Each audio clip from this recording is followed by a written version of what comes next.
We can't risk being selfish, being entitled.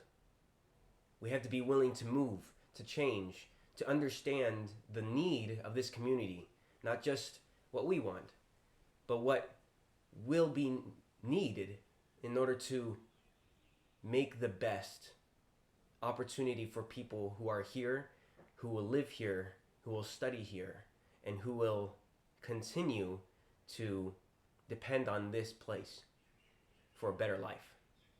Hi everyone, my name is Mark Maslar and I am a student at BYU Hawaii. Recently there has been a lot of talk online about BYU Hawaii and the current COVID vaccine mandate that they have for students coming in for the next semester. This and a lot of other news and changes has created quite a stir in the community. And I will say this, I'm not an expert, I'm not a representative of the school. And so with that, I just wanted to give my opinion by exploring a side of things that might give a bit of more perspective for people who are doubting BYU Hawaii or having second thoughts. I come from California and I've had the privilege to study at BYU Hawaii for the past 3 years. I'm married to a Filipino who comes from Manila, and she is currently in her 4th year. I've met a lot of good people who are from different nationalities, different countries, speak different languages, studying different things. Each one of them has their own reason for being here, their own goal, and I bet that there are a lot of people who are hurting right now. A lot of people who want to come back, or people who want to come to experience what BYU Hawaii has to offer in terms of its diversity and opportunity to learn.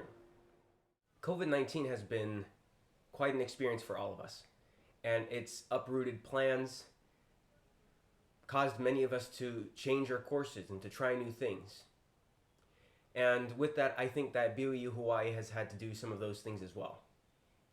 This school has been known for supporting and creating opportunity for students from multiple backgrounds, especially people who would not usually have the opportunity to have a college experience.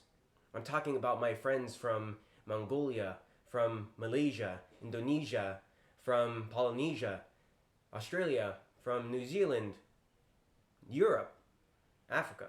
All these different kinds of people who from across the world might not have the same access to things that we do growing up in America. And the school spends thousands of dollars to make this possible. For people like me who come from backgrounds that can't usually pay high tuition fees, and for people who usually don't have an opportunity at all to go to college, afford that opportunity, to work towards that, whether or not they're in the international work program I work or not. Each one of us has an interpretation of things. And while this school is a religious institution, that doesn't take away from the fact that this school, as an organization, is looking out for a purpose, and that is to support the international students and other people who come to teach or study. Not to mention the fact that this university is settled in Hawaii, which has a history that not a lot of people recognize, with influence and a history of people coming in and defining what they want without recognizing what other people want, especially the indigenous people. So what I'd like to say is that we recognize the fact that there are international students, people who need this school, and the school might be looking out for their interests. And in some situations, they might not be.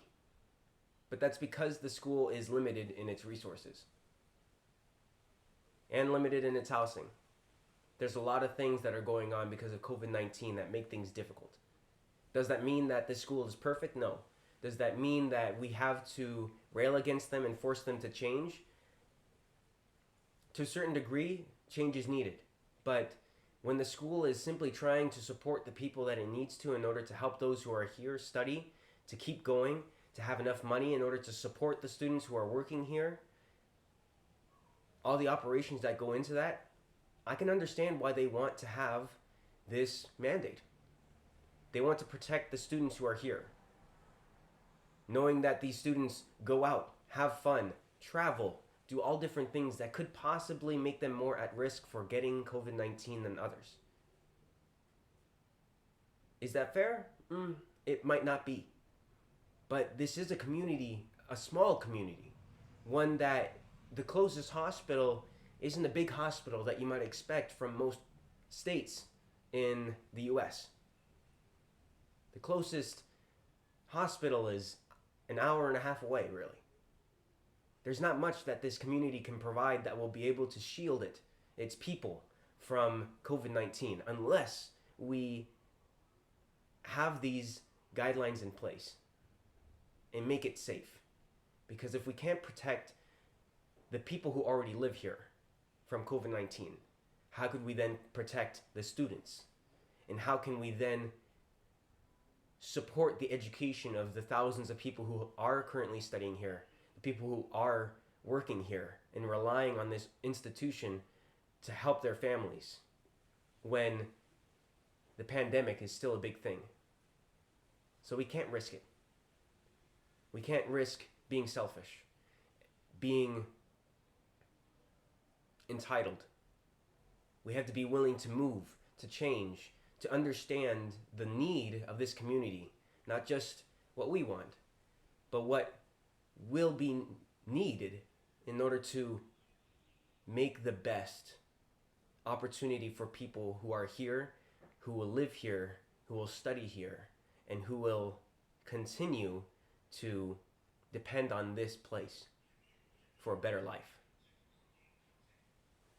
I'm sorry to people who can't begin this fun time or come to this school and experience the same thing as I have. And it's been hard too, for my wife and I and for other people and friends that I've had who would have liked the past year and a half to be a lot different than it came out. But I hope this gives a little perspective, and I hope that even though I might not have changed your mind, I hope that you can find a way to make your plans or your dreams come true. And I hope that no matter what the decision of the school is, that you'll support it. And that we can make it safe, make this place safe, make ourselves safe for other people. And thank you.